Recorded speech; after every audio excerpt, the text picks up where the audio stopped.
ഇവിടെ ഇപ്പോൾ മൊത്തത്തിലൊരു വളരെ ഭീകരമായ അന്തരീക്ഷം. നമ്മളൊരു ഭീകരമായ അന്തരീക്ഷം എന്ന് സാധാരണ രാഷ്ട്രീയക്കാർ ഉപയോഗിക്കുന്ന ഒരു വാക്കാണ്. പക്ഷേ അതിലേറെ ഭീകരമാണ് ഇവിടുത്തെ ഒരു സാഹചര്യം. കാരണം ഒരു അനിഷ്ട സംഭവം ഉണ്ടായി, അതിൻ്റെ പ്ലസും മൈനസും അല്ല ഇവിടുത്തെ വിഷയം. ഇതിലൊന്നും പെടാത്ത പാവപ്പെട്ട എന്താ പറയുക വീട്ടമ്മമാരെയും സഹോദരിമാരെയും ഒക്കെ രാത്രിയിലും പകലും ഒരു എന്താ പറയുക പോലീസിൻ്റെ ഒരു മാന്യതയും ഇല്ലാത്ത പ്രതികൾ അന്വേഷിച്ച് വരുന്നു എന്ന വ്യാജേനയുള്ള വരവാണ്. കാരണം പ്രതികൾ മാറി നിൽക്കുന്നു എന്നത് വസ്തുതയാണ്. വീട്ടിലൊരിക്കലും ഒളിച്ചിരിക്കില്ല എന്ന് പോലീസിനും അറിയാം. ഇത്രയും ദിവസമായിട്ട് അന്വേഷിച്ചിട്ട് അവർ ഈ പ്രദേശത്ത് കണ്ടിട്ടില്ല. പിന്നെന്തിനാണ് വീട്ടിൽ വന്ന് മുട്ടുന്നത്? ആ വീട്ടുകാരെ അറസ്റ്റ് ചെയ്യാൻ. ഒളിച്ചിരിക്കാൻ വീട്ടിൽ ഒളിച്ചിരിക്കില്ലല്ലോ ഇന്നത്തെ ഈ സാഹചര്യത്തിൽ. അപ്പോൾ ഇവിടെയുള്ള ജീവിക്കുന്ന മനുഷ്യരെ ഹറാസ് ചെയ്യുക എന്ന ഒരു ഗൂഢമായ ഉദ്ദേശം ഇതിൻ്റെ പിന്നിലുണ്ട്. പിന്നെ 6 വർഷമായി നടന്ന സമാധാനപരമായി നടന്ന ഒരു സമരം പെട്ടെന്ന് ഒരു സുപ്രഭാതത്തിൽ ഒരു അക്രമത്തിലേക്ക് പോയി എന്ന് പറയുമ്പോൾ അത് കാണുമ്പം തന്നെ നമ്മൾക്കൊക്കെ അതിൽ പല സംശയങ്ങളുണ്ടായിരുന്നു. കാരണം ഇതൊരു ഓർഗനൈസ്ഡ് ആണോ? ഇതിൻ്റെ പിന്നിൽ വേറെ എന്തെങ്കിലും തരത്തിലുള്ള ഗൂഢാലോചന നടന്നിട്ടുണ്ടോ? സ്വാഭാവികമായിട്ടും ഈ സമരത്തുമായി ബന്ധപ്പെട്ട് നാട്ടുകാരും ആ സ്ഥലത്ത് പോയ സ്ത്രീകൾ 100-100ഓളം വീട്ടമ്മമാരപ്പോൾ ഞാൻ കണ്ടു. അവർ എന്നോട് ചോദിക്കുന്ന ചോദ്യം, ഞങ്ങൾ ഒരക്രമത്തിനാണ് പോകുന്നതെങ്കിൽ 6 മാസം 8 മാസം 3 മാസമായ കുഞ്ഞുങ്ങളെയും കൂട്ടിയിട്ടാണ് ഞങ്ങൾ കൂട്ടിയിട്ടാണ് പോയിരിക്കുന്നത്. ഞങ്ങളൊരു അക്രമത്തിന് പോകുമ്പോൾ 2 വയസ്സും 3 വയസ്സും 5 വയസ്സുള്ള മക്കൾ ഞങ്ങളെ കൂടെ ഉണ്ട്. അതൊക്കെ നമ്മൾ വീഡിയോയിൽ കണ്ടതാണ്. അപ്പോൾ ഞങ്ങൾ ഒരിക്കലും ഒരു അക്രമത്തിന് പോയിട്ട് ഞങ്ങളെ കൂടെയുള്ള ഒരു അക്രമം നടത്തിയിട്ടില്ല. അപ്പം ഇതിൽ ഒരു എന്താ പറയുക വളരെ വ്യക്തമായ ഒരു ഓർഗനൈസ്ഡ് എന്താ പറയുക സമരം പൊളിക്കാനുള്ള ഒരു പരിപാടി എന്തായാലും ഇതിൻ്റെ നടത്തിപ്പുകാർ നടത്തിയിട്ടുണ്ടെന്നത് വസ്തുതയാണ്. അത് അന്വേഷണം വഴി വരേണ്ടതാണ്. പക്ഷേ അത് അന്വേഷിക്കേണ്ട പോലീസിന് ഒരു പരിധി വരെ സംഭവങ്ങൾ അവർ വിശദീകരിക്കുമ്പോൾ നമുക്കൊക്കെ സംശയം തോന്നുന്നുണ്ട്. പോലീസിലൊരു വിഭാഗവും ഈ പറയുന്ന ഫ്രഷ് കട്ട് മുതലാളിമാരുടെ പക്ഷം ചേർന്നുകൊണ്ട് ഇതൊരു അക്രമാസക്തമായ സമരമായി ഇത് മാറ്റിയെടുക്കാൻ പരിശ്രമിച്ചിട്ടുണ്ടോ എന്നുള്ളതും അന്വേഷിക്കേണ്ടതാണ്. മറ്റൊരു കാര്യം നിങ്ങൾ മനസ്സിലാക്കേണ്ടത്, ഞാൻ മലപ്പുറം ജില്ലയാണ്.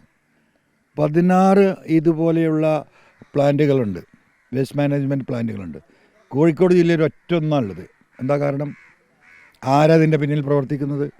പുതുതായിട്ട് കൊടുത്ത എല്ലാ ആപ്ലിക്കേഷനും ഇവിടെ റിജക്റ്റ് ചെയ്യപ്പെട്ടു. ഈ സംസ്ഥാന ഗവൺമെൻറ്റിൻ്റെ ഏറ്റവും വലിയൊരു നയം തന്നെ ഇവിടുത്തെ ഈ പറയുന്ന വേസ്റ്റ് മാനേജ്മെൻറ്റാണ്. എന്ത് സപ്പോർട്ടും ഗവൺമെൻറ് ചെയ്യുമെന്നാണ് പറയുന്നത്. അങ്ങനെ എന്ത് സപ്പോർട്ടും ഗവൺമെൻറ് ചെയ്യുമെന്ന് പറയുന്ന അധികാരത്തിലിരിക്കുന്ന ഒരു ഗവൺമെൻറ് കഴിഞ്ഞ 6 വർഷമായിട്ട് കോഴിക്കോട് ജില്ലയിൽ ഈ ഒരൊറ്റ പ്ലാന്റ് മാത്രം വർക്ക് ചെയ്യുന്നു. വേറെ ഏത് ആപ്ലിക്കേഷനും റിജക്റ്റ് ചെയ്യപ്പെടുന്നുണ്ടെങ്കിൽ ആരാ? ഈ പ്ലാന്റ് നടത്തുന്നത് ആരാ? അതിൻ്റെ പിന്നിലുള്ള ബിനാമികളാരാ? പരിശോധിക്കപ്പെടേണ്ട വിഷയമാണ്. അതുകൊണ്ട് ഇതിൽ വലിയ രീതിയിലുള്ള മാൽ പ്രാക്ടീസ് ഇതിൻ്റെ പിന്നിൽ നടന്നിട്ടുണ്ട്.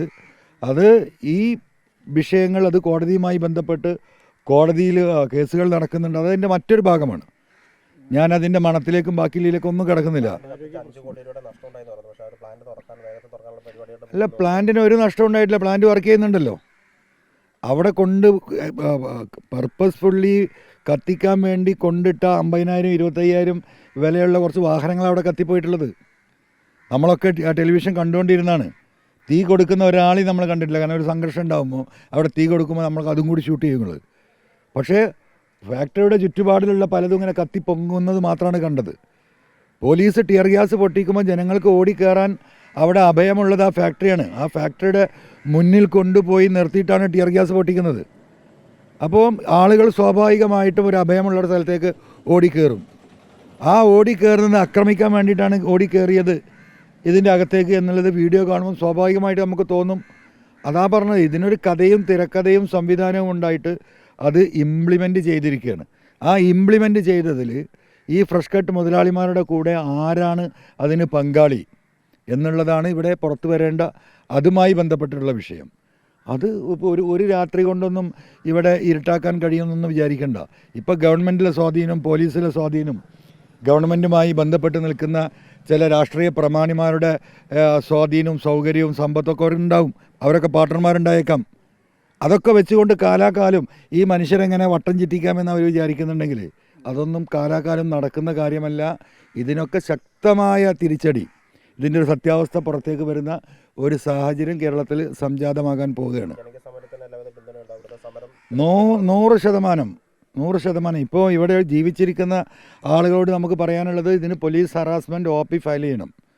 രാഷ്ട്രീയക്കാരിൽ നിന്നും ഗവൺമെൻറ്റിൽ നിന്നും പോലീസിൽ നിന്നും ഒരു നീതിയും കിട്ടുന്നില്ല. എന്തിന്? സമരത്തിൽ പങ്കെടുത്തതല്ല, ഇവിടെ ജീവിക്കുന്ന ആളുകൾക്ക് ഇവിടെ ജീവിക്കാൻ. അതിന് ബഹുമാനപ്പെട്ട ഹൈക്കോടതിയെ സമീപിക്കുക ഇവിടുത്തെ അമ്മമാർ എന്നത് മാത്രമേ ഇതിന് താൽക്കാലികമായ പരിഹാരമുള്ളൂ. അതിനുള്ള സ്റ്റെപ്സ് അവർ എടുക്കേണ്ടതുണ്ട്. അതിനെക്കുറിച്ച് അവർ ലീഗൽ വക്കീൽമാരുമായി കൂടിയാലോചന നടത്തിക്കൊണ്ട് തീരുമാനമെടുക്കും.